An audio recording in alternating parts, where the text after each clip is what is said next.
any other items. That's it. And now on to item number 23-00662, redevelopment of Malcolm Yonge Gym. Ms. D'Angelo. Discussion. Just a discussion. Thank you, Madam Chair, members of the board. As you know, back in March of this year, the city became aware of some issues with the Malcolm Yonge Gym. Since then there was a structural assessment done of the building, and it was determined that it was structurally unsound, and that would require substantial repair. So based on that, what we are proposing to do is to demolish the building and redevelop the site for housing.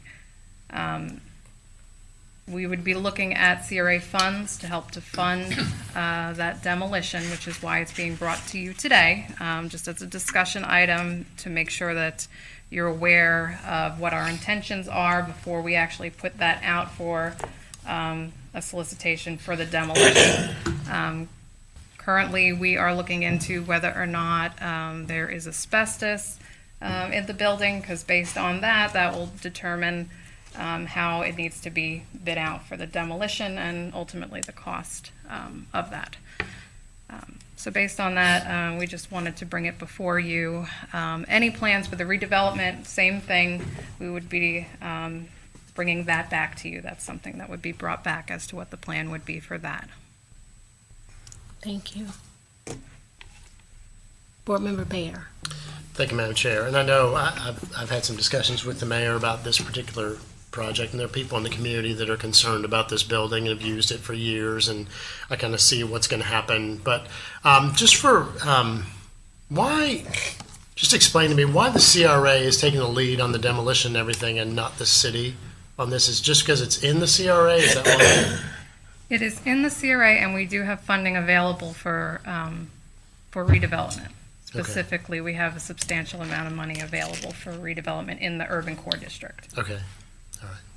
And I'd add to that if there is going to be taxes paid on this property, it's going to be going back to the CRA. So we do have our housing department working on, and they've been working with our development staff and everything to try to get a clear picture of what can, as it sits today, if the building wasn't there, what's the density look like, and also understand there's other converging things happening. Senate Bill 102 that's going to change what the options are for a developer, whether it be height or density or otherwise. So as Victoria mentioned, I thought before all of that was clear, we thought, if there was thoughts, concerns, what type of housing. We've talked a lot about potentially this making some sense for workforce, kind of that 80% to 120% AMI.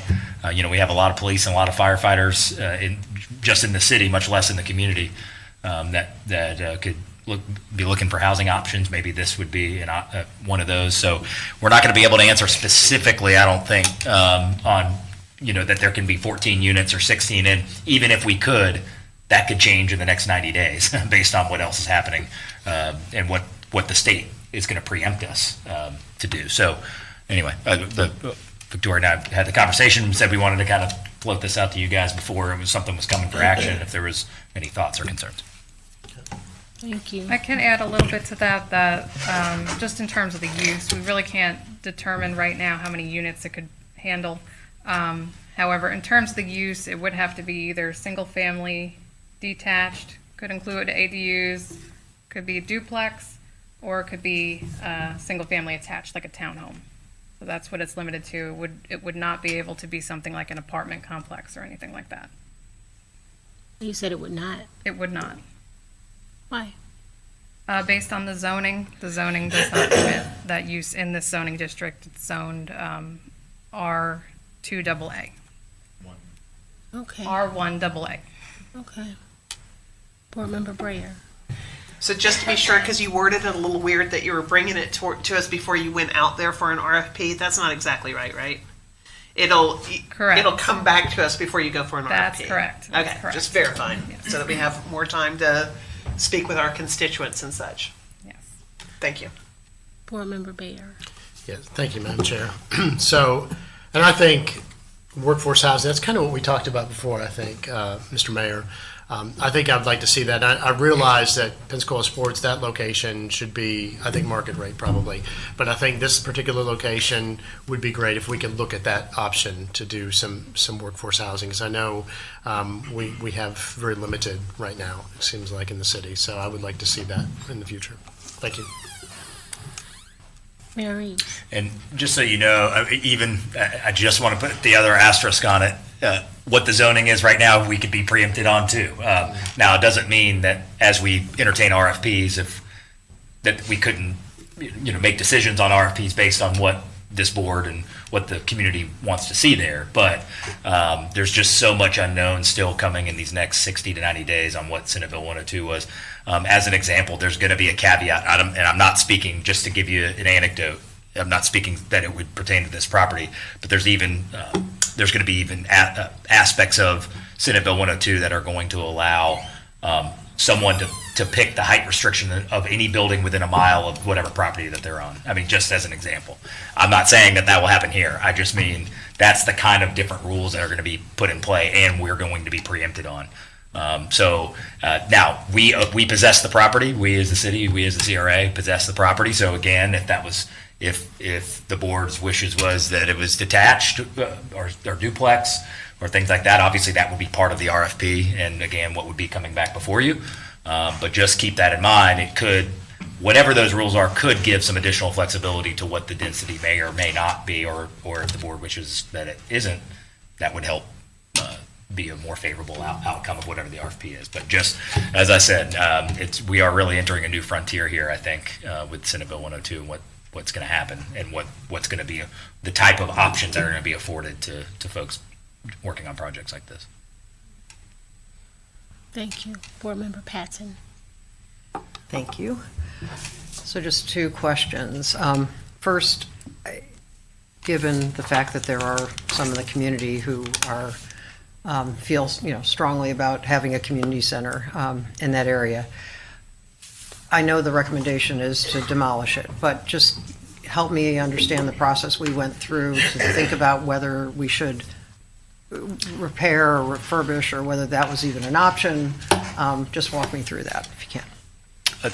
But yeah, maybe as David comes up, I can speak to, I know it's in there, but just so you know, we didn't even want to bring this for discussion until we had the current tenant, which of course there was a 365-day notice for Lighthouse Christian to be out of that building. We didn't want to bring that before you until we had done right by the current leaseholder and accommodated them. It's not even really a discussion whether we had the legal obligation to do it. We just thought it was the right thing to do since we had a 365-day out in between all the other community centers. And I want to give our Parks and Rec team and all that jumping through all of those hoops to accommodate college basketball teams, high school basketball teams, and PE for a school all over the place. Really three different community centers.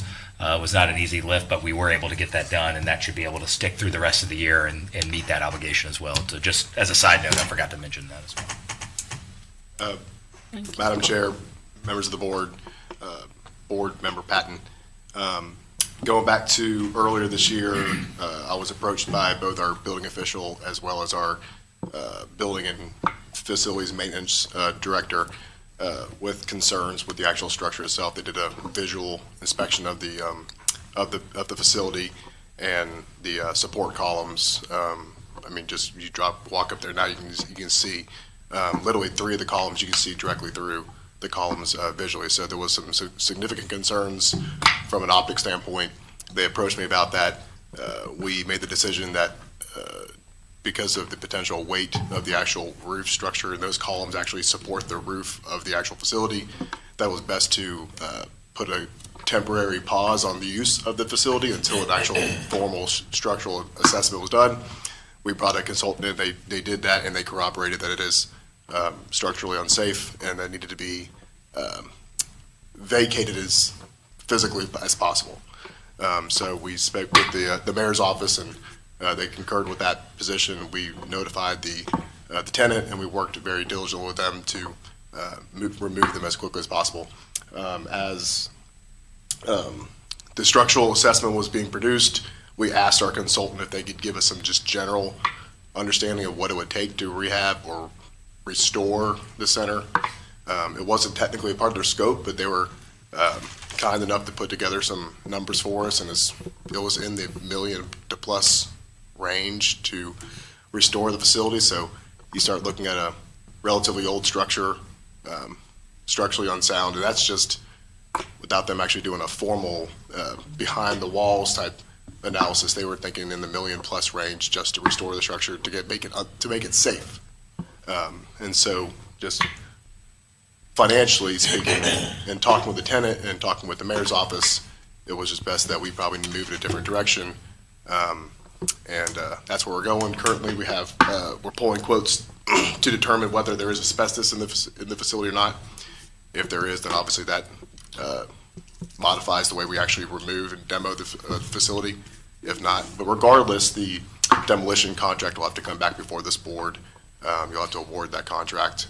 We anticipate having that out to bid this month, probably back before the CRA next probably 60 to 90 days for your consideration of awarding of that contract. But it is an unsafe structure, and so from a life safety and a structural safety standpoint, the determination is it's best to go ahead and demo and redevelop as the CRA and the city see fit. So, and I know you haven't put it out for bid yet, but just kind of comparing the $1 million in repair to the demolition and thinking about all the different, possibilities, do you have a sense of what it might cost to demolish a building? We have an understanding of what we believe internally. I would appreciate not disclosing it at this point, just because not knowing, one, whether there's asbestos or not. Understood. But we will have a better sense. Once I know whether it's asbestos or not, we probably have a more swag number. But we anticipate we have the money available. From our internal estimates, we believe we have enough whether there's asbestos or not. And then we'll bring that back before the CRA board for your consideration. Okay. All right, thank you. Yes, ma'am. And just to go a half a peg further, I would say a fraction, I was hoping I a could get fraction some sort of what it would cost. And to reemphasize what David said, that $1 million, that's to get the building to where it's safe for people to go back in. That is not a renovation. That is not modernizing the facilities inside, getting them ADA compliant. None of that. That is literally just to make sure that you can't now see through the beams is what that number was. So we would be talking exponentially more to get to make it somehow back to what an amenity would be or what you would expect from a community center that was refurbished. That would probably again go up significantly. So Got it. All right, thank you. Board Member Jones. Thank you. Just wanted to say, I know a couple years ago this came before us, maybe as a council, or at least most of us, and we really tried to save it and stretch it as long as we could. And I think we're at that point where we stretched it as long as we could. And I do also hate seeing a recreational facility go away, especially a basketball gym. I don't think we have a whole lot of those left anymore, but it wasn't getting a whole lot of public use anyway. And we definitely need the housing, so I'm supportive of that. Thank you. Board Member Breyer. So also, when we evaluated this a couple years ago, Board Member Patton, the floors were buckling. There were questions on even the safety of the school being in there, weren't there? I remember Brian having some real issues at that time with some of that. Do you remember, David? I wasn't here during. So he did. He had the floors all needed to be redone. There were a number of things. Now that all being said, I also hate to see this thing go. Just historically, this was my kid played there. Did you play there? You guys are definitely the ages to have played there. So, but it hasn't had public use in at least a few years now, right? At least, I think 3, maybe 4, something like that. That being said, once again, is this going to go out to an RFP before we see it again for demolition? Because that was just said again. I think we were getting quotes on price to bring back before you. Exactly. We'll bring back before you, council, So the we CRA know. board, the actual, the contract actually demo. As Ms. D'Angelo mentioned, we do have queued up for next Wednesday's September 20th, the one-stop weekly development review meeting. We'll be bringing before, we're hoping to get some feedback from the CRA board today as well, so we can have that conversation with the entire development review staff, from fire all the way to building inspections to planning and zoning, so we have a better sense of where we collectively would like to go with the site, so we can then bring back whatever the ultimate RFP or whatever that looks like, whatever that document. So it would come back to us to approve before it goes out to the public? Both RFP. the contract to demolish as well as Yes. the RFP structure. Yeah, Okay. yeah. Just yes, ma'am. making sure. Yes, ma'am. Keeps getting stated a little differently. I'm Yeah. just keep getting that on the record, Yep. sorry. Just to clarify, so we will proceed with the demolition and putting the solicitation out for the demolition. So you're gonna put a However- solicitation out for, that's what I'm actually stopping here. You're Okay. putting the solicitation out for this. There's two solicitations. I'm sorry. So there's the invitation for bid, which is literally just tell us what it's going to cost to demolish the structure, whether it's got asbestos or not. That contract will come back to you within the next 60 to 90 days, give or take. To approve though, Just the funding. contract to demolish. Then there's a RFP solicitation, which is more of like planning, engineering, design. okay, so I get that, but right now, so that's what I'm saying here, right now, no matter what we say, you're going out there with a solicitation for demolish. With an unsafe structure, at this point, it's best that the facility be demolished. I'm not actually So, disagreeing with yeah. that, I'm just saying that, Correct. We will that be, I think the public Yes. wants to make sure of that Yes. before such a Correct. step is made. that solicitation package will be submitted to our purchasing department more than likely this month. It'll go out for advertisement. Those bids will come in 30 days or so following that. We will be bringing that recommendation before the CRA board for your consideration to award the contract to demolish the facility. That's the immediate term or the near term improvement to the site.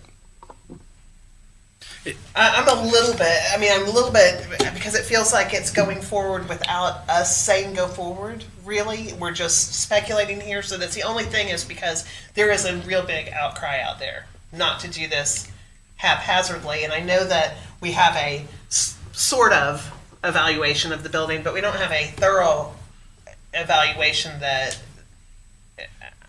there is a real history in this building that got people upset. So I just want to understand make that. sure we do this in the proper order so that we don't have an upheaval here. Well, it's going to be coming back, nothing's coming down anywhere until this is back before to approve the funding to demolish the building. I mean, as I said, certainly open for discussion now. There's board members that are saying that they think that there's a different path to,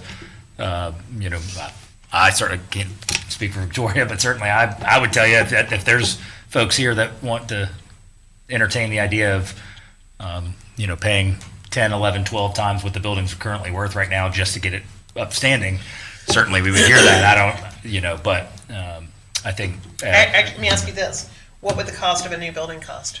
Because that would be something that the public would understand. Fixing it versus a new one down the road, something of that nature. Yeah, I mean, that's such a wide question. I know. Is it just exactly what it is right now, basketball gyms and some bathrooms? Does it have what Yes, other just that, facilities? yeah. I mean, of course, as we know, in the millions, Right. in the several millions. Nothing for $1 million. That would, the closest thing I could probably compare to that would be what the appraised value of the Lakeview Center is, and that's already constructed, not during the time now and the cost of materials and the cost of labor and all that. And that's already should be cheaper than building something from the ground up. And of course, we know that the going price for that is about $3.5 million. So something new Okay. would be I guess significantly more than that. I mean, if we were trying to come up with a working example. Thank you. Right, well, just for the record, everybody knows I support preservation. What it seems like has happened here is that over the years, the building has been neglected, and the city did that. None of us were here, but that's what happened. And now it's falling in our laps to have to demolish a building that we all have respect for, where the people who were in these seats before us did not express that same type of respect for these public buildings.